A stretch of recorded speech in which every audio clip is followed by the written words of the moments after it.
Despondency in prayer. When you are praying, watch over yourself, so that not only your outward man prays, but your inward man also. Though you be sinful beyond measure, still pray. Do not heed the devil, who will craftily provoke you to despair, but overcome and conquer his wiles.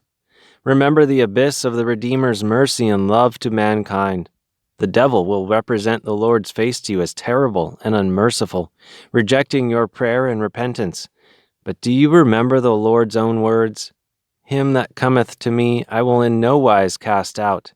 And again, come unto me all ye that labor and are heavy laden, with sins and offenses, and the wiles and lying slanders of the devil, and I will give you rest.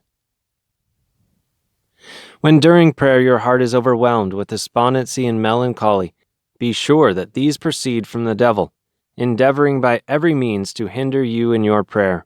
Be firm, take courage, and by the remembrance of God drive away this deadly feeling.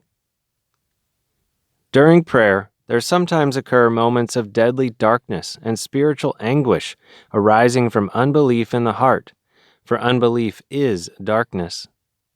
Do not let your heart fail you at such moments, but remember that if the divine light has been cut off from you, it always shines in all its splendor in God Himself, in His church, in heaven and on earth, and in the material world, in which His eternal power and Godhead are visible. Do not think that truth has failed, because truth is God Himself, and everything that exists has its foundation and reason in Him.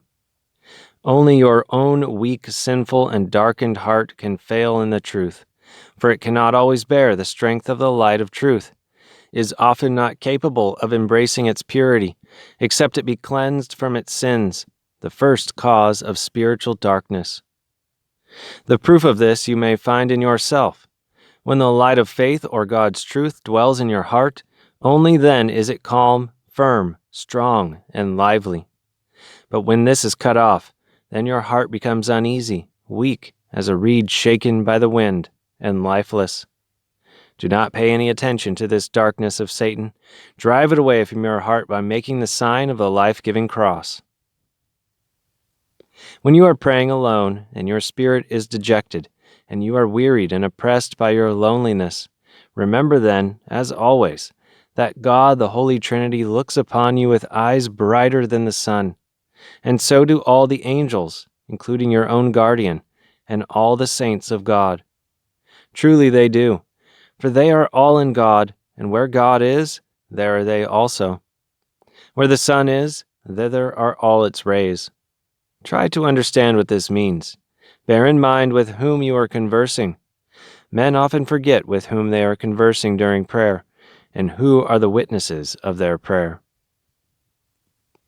You are praying, your prayer is successfully accomplished, and you have inward proof that the Lord hears it and accepts it favorably. Your thoughts are at peace, and you feel light of heart. Yet at the end of your prayer, through some slight weakness of your heart and thoughts, a heavy burden falls on your heart, and you feel an extreme difficulty in praying, and even a strong dislike for it, instead of the former lightness and desire to pray. Do not despair.